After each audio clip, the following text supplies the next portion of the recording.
Okay, these are the cards that we're excited to play and or okay with playing. That's 19 cards.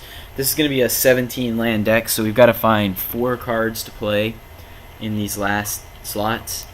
The options are Hornet Sting, some number of plummets. We could main deck Deathmark and try to get lucky. We could main deck a Duress.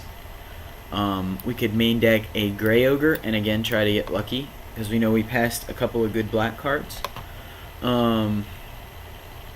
We could play Bloodthrone Vampire for combo mania with our reassembling skeleton. Although we don't have a lot of creatures that really combo well with it. We could play Disentomb, which is at least a 1-for-1 and lets us, recycle some of our big guys. If we look at cost sort, Disentomb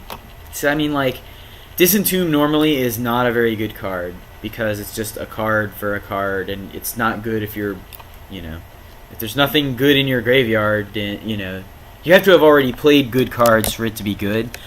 But in this deck, we have a lot of 2-for-1s, and so, I wouldn't be happy to play it, but it might be something that we could consider if we had to. This deck's pretty soft to creatures in general. Hornet Sting. I'm really worried about flyers, so I'm probably gonna play one of the plummets.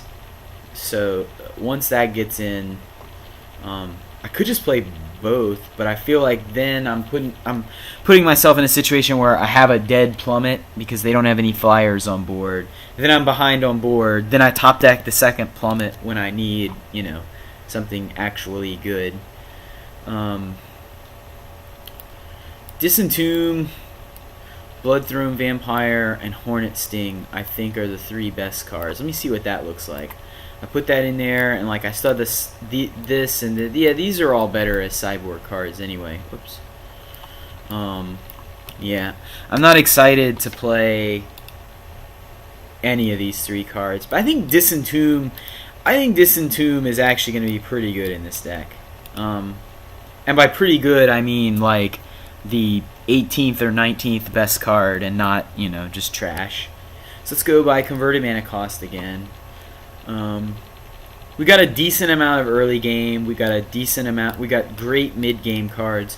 What we don't have is a lot of removal. It's like against decks like ours, we're gonna have trouble because they're gonna have Doom Blades and Quag Sicknesses and be able to make positive tempo plays on us.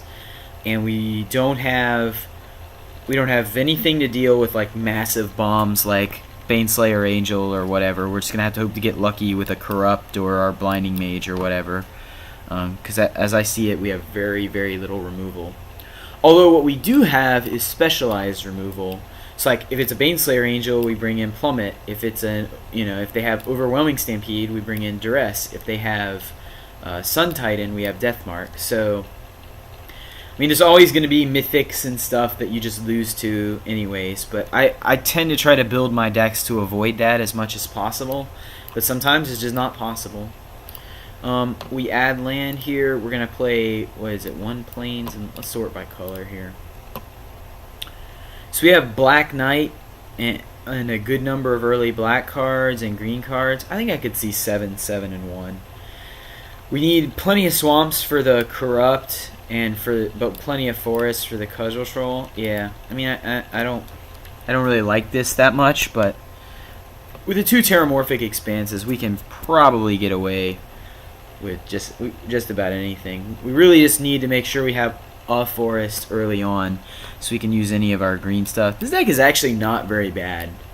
It's gonna be able to grind out a lot of weaker decks. It is soft to flyers, but against a white-blue flyers deck, we'll have 2 plummets and a Deathmark that can come in, and then it'll we can pretend like we have actual removal.